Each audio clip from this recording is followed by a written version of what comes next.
नमस्कार, खबरां दे इस बुलेटिन च तुहाडा स्वागत है। मैं हरिचा गिलहोत्रा। पहला पेश ने चौनवियां खबरां। प्रधानमंत्री नरेंद्र मोदी ने आकाशवाणी ते मन की बात प्रोग्राम च देश विदेश के लोकां नाल विचार कीते सांझे।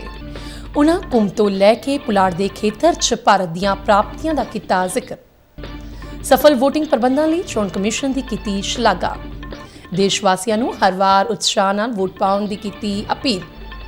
प्रधानमंत्री ने संविधान सभा च शामिल सारियां महान शख्सियतां नूं कीता नमन।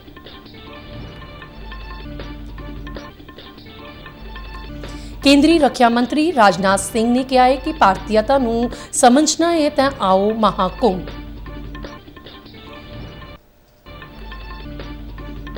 हरियाणा सिख गुरुद्वारा प्रबंधक कमेटी चुनाव तहत वोटिंग जारी। शाम 5 बजे तक चलेगी वोटिंग।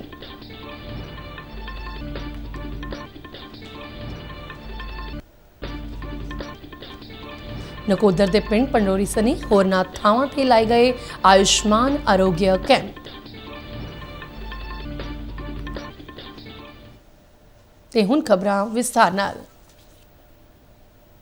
प्रधानमंत्री नरेंद्र मोदी ने आज आकाशवाणी ते 2025 दे पहले मन की बात प्रोग्राम च देश विदेश के लोकां नाल अपने विचार सांझे कीते।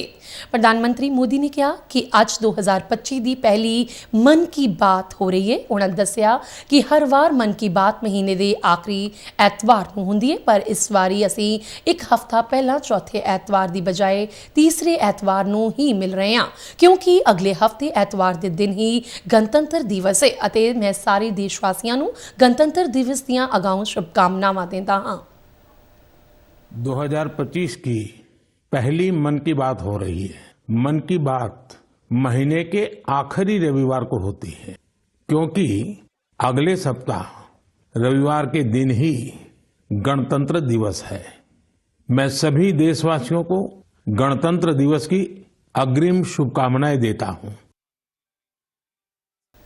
प्रधानमंत्री ने अगे कहा कि इस वारी का गणतंत्र दिवस बहुत खास है। मोदी ने कहा कि यह भारतीय गणतंत्र की 75वीं वर्षगांठ है ते इस साल संविधान लागू होने दे भी 75 साल पूरे हो रहे हैं। उन्होंने कहा कि मैं संविधान सभा के उन्हां सारे महान व्यक्तियों नूं नमन करदा जिन्हां ने सानूं साडा पवित्र संविधान दिता।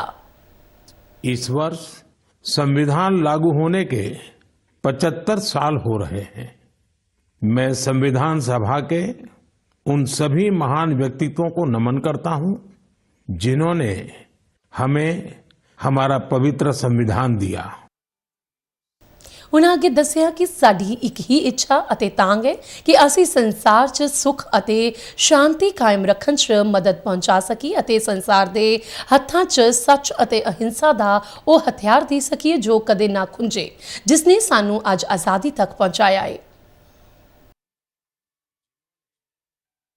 प्रधानमंत्री मोदी ने अगे कहा कि गणतंत्र दिवस तो एक दिन पहला 25 जनवरी नूं कौमी वोटर दिवस है। उन्होंने कहा कि यह दिन इसलिए खास है क्योंकि इस दिन भारतीय निर्वाचन आयोग की स्थापना हुई सी। प्रधानमंत्री ने अगे दस्सिया कि साडे संविधान निर्मातावां ने संविधान साडे चोण आयोग नूं लोकतंत्र च लोकां दी भागीदारी नूं बहुत वड्डा थां दिता है।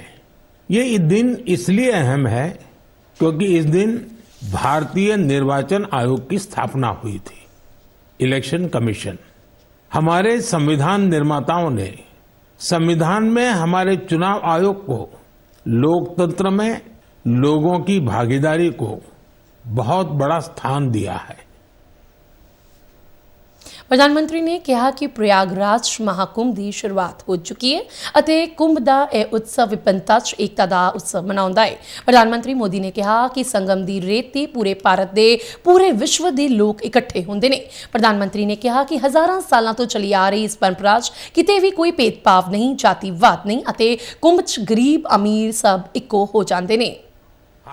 पर पूरे भारत के पूरे विश्व के लोग जुड़ते हैं।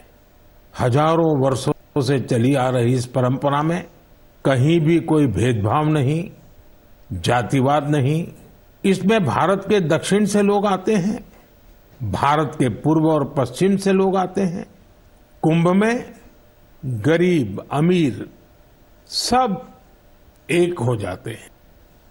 प्रधानमंत्री नरेंद्र मोदी ने ਅੱਗੇ ਕਿਹਾ ਕਿ 2025 ਦੀ ਸ਼ੁਰੂਆਤ 'ਚ ਹੀ ਭਾਰਤ ਨੇ ਪੁਲਾੜ ਦੇ ਖੇਤਰ 'ਚ ਕਈ ਇਤਿਹਾਸਿਕ ਪ੍ਰਾਪਤੀਆਂ ਹਾਸਲ ਕੀਤੀਆਂ ਹੈ।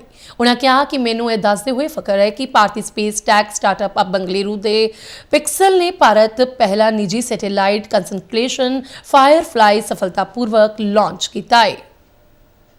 में 2 स्पेस क्राफ्ट कनेक्ट किए जाते हैं तो इस प्रक्रिया को स्पेस डॉकिंग कहते हैं। यह तकनीक अंतरिक्ष में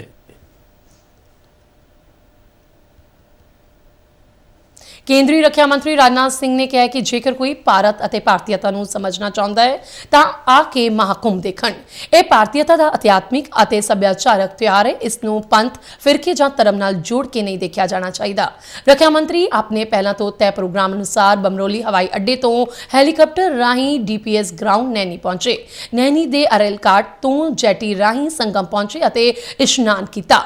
ਸੰਗਮ ਤੋਂ ਵੀ ਆਈਪੀ ਘਾਟ ਤੇ ਉਤਰ ਕੇ ਅਕਸ਼ਯਵਟ ਗਲਿਆਰੇ प्रयागराज ਦੇ ਛਤਰ ਅਕਸ਼ਯਵਟ ਦੇ ਦਰਸ਼ਨ ਕੀਤੇ ਅਤੇ ਪੂਜਾ ਕੀਤੀ। ਇਸ ਤੋਂ ਬਾਅਦ ਰੱਖਿਆ ਮੰਤਰੀ ਨੇ ਪਾਤਾਲਪੁਰੀ ਮੰਦਿਰ ਅਤੇ ਸਰਸਵਤੀ ਖੂਹ ਦਾ ਵੀ ਦਰਸ਼ਨ ਕੀਤਾ।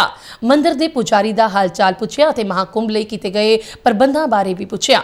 ਮੰਦਿਰ 'ਚ ਜਾ ਕੇ ਪੂਜਾ ਅਰਚਨਾ ਕਰਨ ਤੋਂ ਬਾਅਦ ਰੱਖਿਆ ਮੰਤਰੀ ਰਾਜਨਾਥ ਸਿੰਘ ਮੇਲੇ ਦਾ ਦੌਰਾ ਕਰਦੇ ਹੋਏ ਸਰਕਟ ਹਾਊਸ ਲਈ ਰਵਾਨਾ ਹੋਏ। ਇਸ ਦੌਰਾਨ ਸੰਤਾਂ ਮਹਾਪੁਰਸ਼ਾਂ ਨਾਲ ਮੁਲਾਕਾਤ ਕਰਨ ਤੋਂ ਬਾਅਦ ਰੱਖਿਆ ਮੰਤਰੀ ਮਹਾਕੁੰਭ ਦੇ ਸੁਰੱਖਿਆ ਪ੍ਰਬੰਧਾਂ ਨੂੰ ਲੈ ਕੇ फौज के अधिकारियों नाल मीटिंग भी करनगे। उन्होंने महाकुंभ च अतवादी हमले की धमकी और बम मिलन की अफवाह के मद्देनज़र किए गए सुरक्षा प्रबंधों बारे भी जानकारी लई। हरियाणा साल 2013-14 तो बाद अज हरियाणा सिख गुरुद्वारा प्रबंधक कमेटी दीआं चोणां हो रही ने। सारे जिलों कुल 40 वार्डां लई ईवीएम राहीं शाम 5 बजे तक वोटिंग होगी। वोटिंग तो तुरंत बाद नतीजे ऐलाने जाणगे। चोणां च सिख सियासत के 4 प्रमुख धड़े अपनी किस्मत आजमा रहे हैं। कुल 164 उम्मीदवार चोण मैदान च ने, जिन्हां च आजाद उम्मीदवारों की गिनती ज्यादा है। 406 बूथां ते वोटिंग होगी, जिथे करीब 3.65 लाख सिख वोटर वोटां पाउणगे। चोणां लई कुल 290 उम्मीदवारां दीआं अर्जियां आईयां सन, जिन्हां चों 126 ने नाम वापस ले ले। खास गल यह है कि आम चोणां दी तर्ज ते HSGPC दी चोण च भी नोटा दा बटन रखा गया है। इस तो पहला श्रोमणी गुरुद्वारा प्रबंधक कमेटी दे तहत चोणां हुंदियां सन।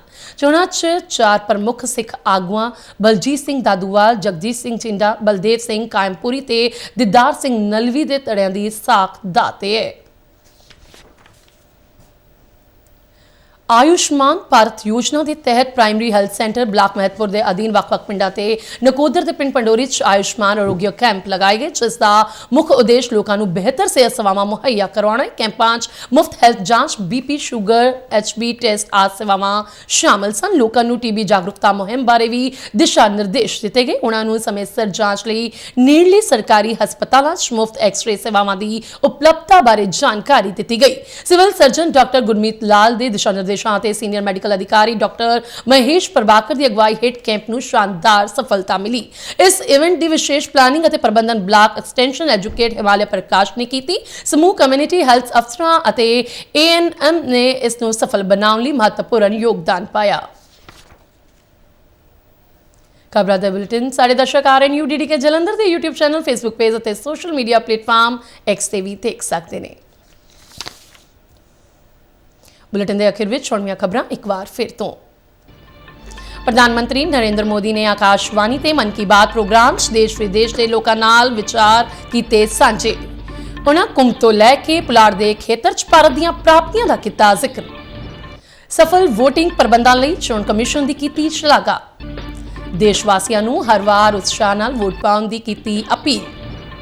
प्रधानमंत्री ने संविधान सभा च शामिल सारियां महान शख्सियतां नूं कीता नमन। केंद्रीय रक्षा मंत्री राजनाथ सिंह ने कहा है कि भारतीयता नूं समझना है तां आओ महाकुंभ।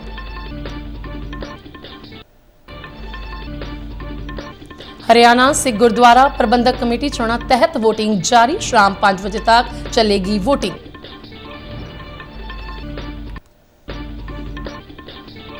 नकोदर के पिंड पंडोरी सने होरनां थावां ते लाए गए आयुष्मान आरोग्य कैंप। इस दे नाल ही खबरां दा बुलेटिन खत्म हुंदा है। इजाजत दिओ, नमस्कार।